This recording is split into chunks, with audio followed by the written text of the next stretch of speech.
aku membencinya, itulah yang selalu kubisikkan dalam hatiku hampir sepanjang kebersamaan kami. Meskipun menikahinya, aku tak pernah benar-benar menyerahkan hatiku padanya. Menikah karena paksaan orang tua membuatku membenci suamiku sendiri. Walaupun menikah, terpaksa aku tak pernah menunjukkan sikap benciku, meskipun membencinya. Setiap hari aku melayaninya sebagaimana tugas istri. Aku terpaksa melakukan semuanya karena aku tak punya pegangan lain. Beberapa kali muncul keinginan meninggalkannya, tapi aku tak punya kemampuan finansial dan dukungan siapapun. Kedua orang tuaku sangat menyayangi suamiku karena menurut mereka suamiku adalah sosok suami sempurna untuk putri satu-satunya mereka. Ketika menikah, aku menjadi istri yang teramat manja. Kulakukan segala hal sesuka hatiku. Suamiku juga memanjakanku sedemikian rupa. Aku tak pernah benar-benar menjalani tugasku sebagai seorang istri.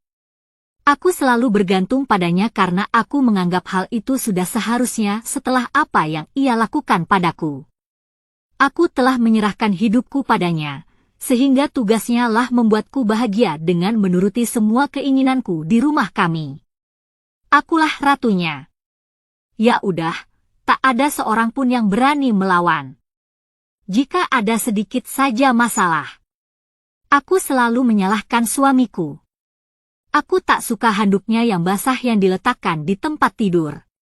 Aku sebal melihat ia meletakkan sendok sisa mengaduk susu di atas meja dan meninggalkan bekas lengket. Aku benci ketika ia memakai komputerku meskipun hanya untuk menyelesaikan pekerjaannya.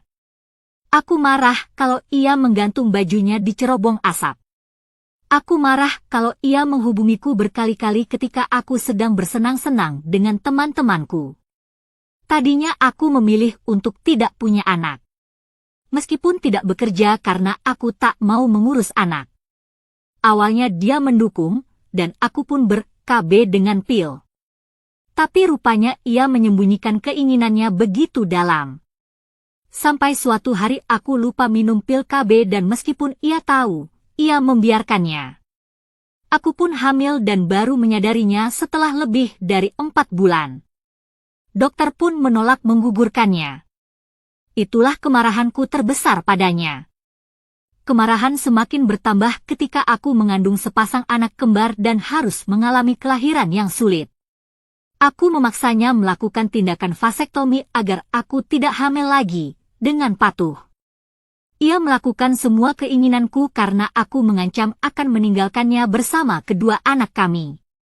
Waktu berlalu hingga anak-anak tak terasa berulang tahun yang ke-8. Seperti pagi-pagi sebelumnya, aku bangun paling akhir. Suami dan anak-anak sudah menungguku di meja makan seperti biasa. Dialah yang menyediakan sarapan pagi dan mengantar anak-anak sekolah. Hari itu ia mengingatkan kalau hari itu ada peringatan ulang tahun ibuku. Aku hanya menjawab dengan anggukan tanpa mempedulikan kata-katanya yang mengingatkan peristiwa tahun sebelumnya. Saat itu aku memilih kemal dan tidak hadir di acara ibu. Iya, karena merasa terjebak dengan perkawinanku, aku juga membenci kedua orang tuaku. Sebelum ke kantor, biasanya suamiku mencium pipiku saja, diikuti anak-anak. Tetapi hari itu ia juga memelukku sehingga anak-anak menggoda ayahnya dengan ribut. Aku berusaha mengelak dan melepaskan pelukannya, meskipun akhirnya ikut tersenyum bersama anak-anak. Hingga kembali mencium beberapa kali di depan pintu, seakan-akan berat untuk pergi. Aku pun memutuskan untuk ke salon, menghabiskan waktu ke salon adalah hobiku. Aku tiba di salon langgananku beberapa jam kemudian. Aku bertemu salah satu temanku. Kami mengobrol dengan asyik, termasuk saling memamerkan kegiatan kami. Tiba waktunya aku harus membayar tagihan salon, namun betapa terkejutnya aku ketika menyadari bahwa dompetku tertinggal di rumah. Meskipun merogoh tasku hingga bagian terdalam, aku tak menemukannya. Di dalam tas,